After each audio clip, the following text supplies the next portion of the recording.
Hello குட்டீஸ், எல்லாரும் எப்படி இருக்கீங்க? நல்லா இருக்கீங்களா? இன்னைக்கு நாம வீடியோவுல 5வது நல்ல பழக்கத்தை பத்தி பார்க்க போறோம். அது என்னன்னு கேக்குறீங்களா? நேரம்தான் குட்டீஸ். நேரத்தை ஒரு டைம் நாம மிஸ் பண்ணிட்டோம்னா அது திரும்ப கிடைக்கவே கிடைக்காது. இன்னைக்கு நிறைய பேர் நேரத்தை சரியா பயன்படுத்தாம விட்டுட்டுமேன்னு வருத்தப்பட்டுக்கிட்டு தான் இருக்காங்க. ஆனா திரும்ப கிடைக்காது. அது மாதிரி நாம இல்லாம படிக்கும் போதே சின்ன வயசுல இருந்து நேரத்தை சரியா பயன்படுத்தி வாழ்க்கையில பெரிய ஆளா வரணும். சரி, வாங்க வீடியோக்குள்ள போலாம். கிருஷ்ணா ஒரு புத்திசாலி மாணவன். ஆனால் அவனுக்கு ஒரு பெரிய பழக்கம் இருந்தது. பிறகு பார்ப்போம் என்று ஒவ்வொரு விஷயத்தையும் தள்ளிக் கொள்வது. தினமும் காலையிலே சீக்கிரம் எழுந்துவிட வேண்டும் என்று நினைப்பான். ஆனால் இன்னும் 10 நிமிஷம் உறங்கிவிட்டு பிறகு எந்திரிப்போம் என்று உறங்கிவிடுவான்.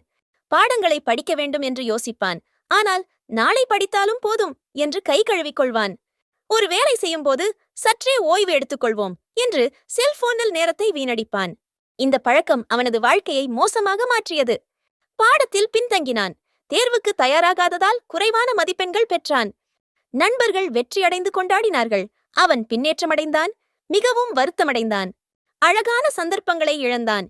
போட்டிகளில் கலந்து கொள்ளாமல் கைவிட்டு விட்டான். நண்பர்கள் வெற்றி பெற்று மகிழ்ச்சி அடைந்தனர்.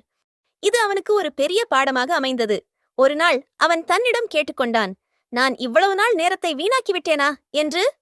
அன்று முதல் பிறகு பார்ப்போம் என்பதற்கு பதிலாக இப்போதே செய்கிறேன் என்று முடிவெடுத்தான். அவன் திட்டமிட்டு வேலை செய்யத் தொடங்கினான். 3 மாதங்களில் அவனின் மதிப்பெண்கள் உயர்ந்தன. அவன் நல்ல பழக்கங்களை உருவாக்கி நேரத்தை மதிக்க ஆரம்பித்தான்.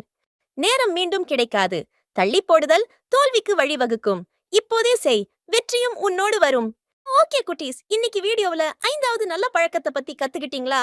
அப்படின்னா நேரத்தை வீணாக்காம சரியா பயன்படுத்துங்க. டைம் ஒரு முறை போனா திரும்ப வராது. சரி, அப்போ வீடியோ பிடிச்சிருந்தா லைக் பண்ணுங்க. மறக்காம சேனலை சப்ஸ்கிரைப் பண்ணுங்க.